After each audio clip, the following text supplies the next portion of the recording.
नमस्कार, जय कामाख्या माई। कैसे हैं आप सभी लोग? सही हैं?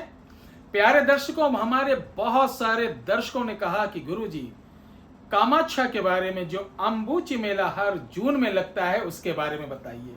तो प्यारे दर्शकों, इस बार ये जो 2024 में विशेष पर्व होता है वो 16 जून से 20 जून तक है। 16 जून से 20 जून तक मनाया जाएगा।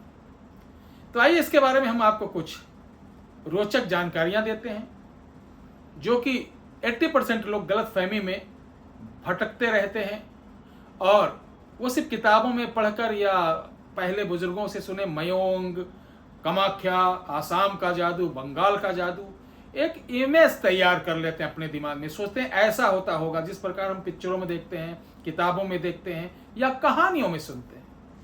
लेकिन इससे बहुत कुछ हट कर भी है।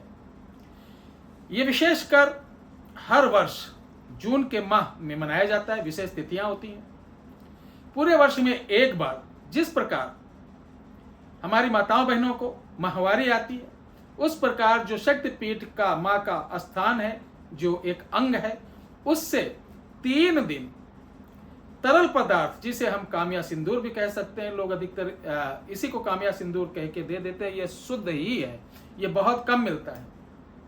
लेकिन बात कामिया की नहीं, बात है उस नीलांचल पर्वत के एक एक कोने की।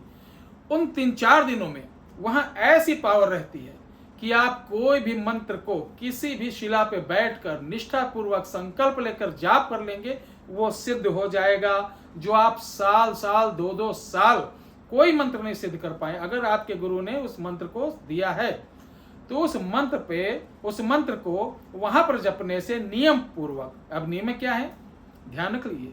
सबसे पहले माँ का आदेश लेना पड़ता है। वहां आदेश के बाद वहां आवाहन करना पड़ता है। आवाहन के बाद अपने मंत्रों की सिद्धि के लिए आप एक प्रार्थना करते हैं, या आपके गुरु जैसा बताए हो उस तरीके से करिए। नहीं कुछ आता जाता छोड़िए, माँ के ऊपर छोड़ दीजिए, ठीक है।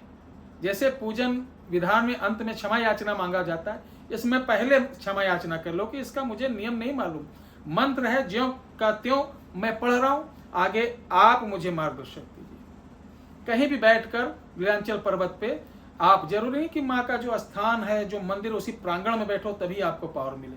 आप कहीं भी नीलांचल पर्वत ही गुवाहाटी का, वो सर्वथा उस दिन विशेष प्रकार की ऊर्जाओं से ओतप्रोत रहता है। अब इसमें क्या होता है, देखिए अलग अलग संप्रदाय के लोग आते हैं, वहां अलग अलग नीतियां, अगर वीडियो बनाऊंगा तो बहुत लंबी हो जाएगी।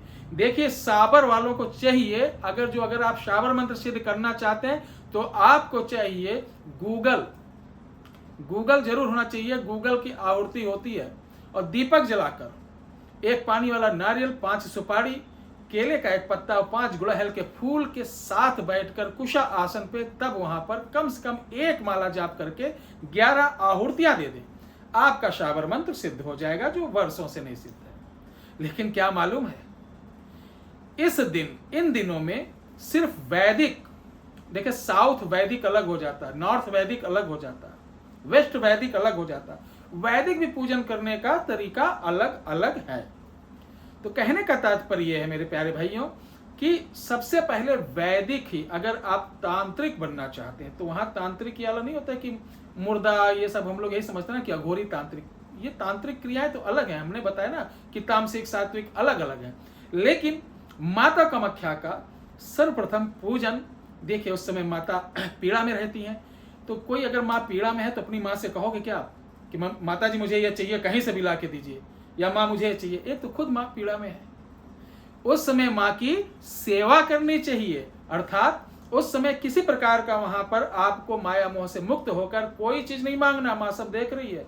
जिस भाव से आप वहां पर पूजन करेंगे, उनकी सेवा करेंगे, ठीक है, और माँ को जितना आप प्रसन्न करेंगे, ठीक है, उतने ही आपके लिए बढ़िया रहेगा। इसलिए तांत्रिक लोग जो उच्च कोट के तांत्रिक हैं, वैदिक रीत से 10 महाविद्या के साथ तारा षोडशी का पाठ करते हैं। बहुत सारी विद्याएं हैं वैदिक, उनका पाठ करते हैं, उनको जागृत करते हैं, बड़ा बड़ा अनुष्ठान करते हैं। उसके पश्चात वहां पर कन्याओं को भोज कराते हैं। यथावत दान दक्षिणा देने के पश्चात उस पूरे अनुष्ठान करने के बाद वो उस चीज के मालिक हो जाते हैं, यानी माँ उनके ऊपर पूरा कृपा कर देती है। और हम आप क्या सोचते हैं कि गुरु जी बताइए कब चलना है, झोला उठाए, एक माला रखी 260 रुपए की, एक आसन लिया 35 रुपए का, पहुंच गए, काली काली महाकाली इंद्र की बेटी ब्रह्माशाली। आप सोचो ऐसे कोई जाप होता है? इन ख्यालों से अगर आप हैं तो किनारे हट जाइए। सर्वप्रथम माता कामाख्या की वैदिक पूजन करना सीख लो। इसके लिए एक किताब आती, नित्य प्रकाश पूजन।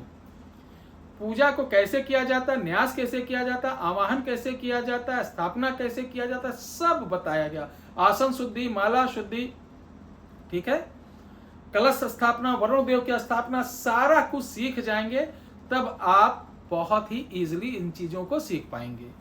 और उसके बाद आप किसी माह जाइए, कोई प्रॉब्लम नहीं, वो सर्वथा वहां जागृत स्थान है। ये नहीं कि जरूरी कि आप इसी दिन में जाइए, बहुत सारे त्योहार पड़ते हैं, उसमें जाके माता की सिद्धि प्राप्त कर सकते हैं।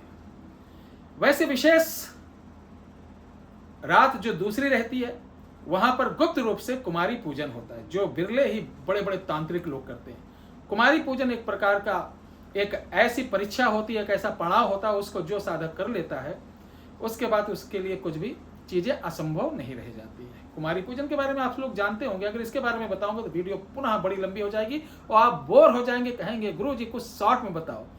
तो शॉर्ट वाले लोग जिंदगी शॉर्ट हो जाती। मेरे प्यारे दोस्तों, ज्ञान लेना हो तो पूरे सही तरीके लीजिए, अन्यथा आप जाके रील पे मजे लीजिए, ठीक है, इन चीजों में मत पड़िए। तो प्यारे दर्शकों, कामाख्या इस बार है। अगर आप तंत्र मंत्र से दूर भी रहना चाहते हो, कृपा पाना चाहते हैं, तो जाइए, दर्शन करिए। दर्शन करने के बाद ओम श्रीं यं योनि मुखे श्रीं कामाख्याय नमः इसको बोलकर 108 आहुति देके चले आइए। आपके घर में किसी प्रकार का कोई कष्ट होगा ही नहीं। माता स्वयं कृपा करेंगी, आपके शत्रुओं से रक्षा करेंगी, आपके ऊपर बुरी बलाओं से रक्षा करेंगी, किसी प्रकार का कष्ट आपको नहीं होगा। आज इतना ही, बहुत बहुत धन्यवाद।